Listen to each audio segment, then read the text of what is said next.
guys, great day. Welcome to Pearl TV. In this video guys ay nag-lunch out lang kami ni Ate Shasha. We're supposed to go to the market to buy some isda, gulay, prutas, but then sabi ko, ate, punta na lang tayo doon, kakain na muna tayo. Ang ginawa namin, nag-snack na muna kami dito sa bahay bago kami lumabas, and then pahinga-hinga onte, tapos pumunta na kami diretso sa Ayala Mall at nag-lunch na muna kami bago kami namalengke. So ayan guys, arte-arte si Mama, pa cute-cute lang habang nag-aantay ng aming in-order.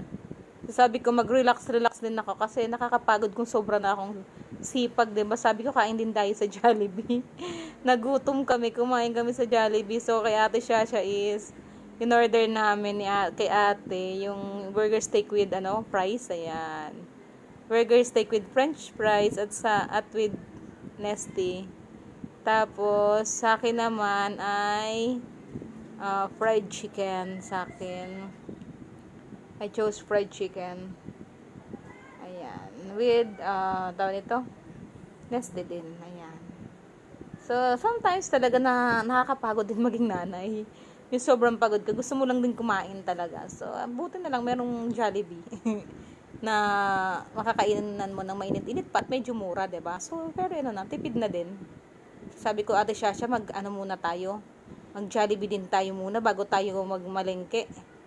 Kasi minsan ang nangyayari, nagmamadali kami pamalengke, tapos magluluto dito sa bahay. Sobrang pagod ako guys pag gano'n. So si Ate Shasha, nag-pray na siya at kakain na kami. Ayan guys, lunch time at Ayala Mall, Jollibee. Ayan. Sarap din ng french fries. Pagbihira ka makakain, diba? Last time si Ate Shasha kumain sa potato corner. Si Ate Shasha, paborito niya talaga yung potato. Pero the best din talaga sa kanya yung mga potato. Kasi sa healthy digestion. Ayan, sarap bagong luto. No? Nakakamiss din minsan. Ayan, kain-kain lang pag may time. Ayan. Subscribe to Pearl TV. Ayan, subscribe to Pearl TV. Dahil sabi ni Ate Shasha. Kain-kain ng french fries. Ay, mukbanger siya ng french fries. Naubos na namin yung chicken and then yung burger steaks. Ayan, nakikihinga kay Ate Shasha ng french fries. At ayun nga guys, tapos na kami kumain. Nasa labas na kami nag-aura-aura. Aura-aura na ako sa labas guys. Hindi na ako nag-face mask. Nahihirapan ako huminga pag naka-face mask. At nakita ko nga ang ganda ng poinsettia siya. Ganda ng poinsettia siya guys sa labas ng ng Cloverleaf Balintawak. Ayan, di ba? Ganda. Christmas feels pag nakikita mo talaga yung poinsettia na yan, Sobrang ganda. Yan yung sa labas ng Ayala Mall. Nakakatuwa yung mga halaman dyan, guys. Ang healthy nila. O, diba? Look, ang gaganda ng halaman.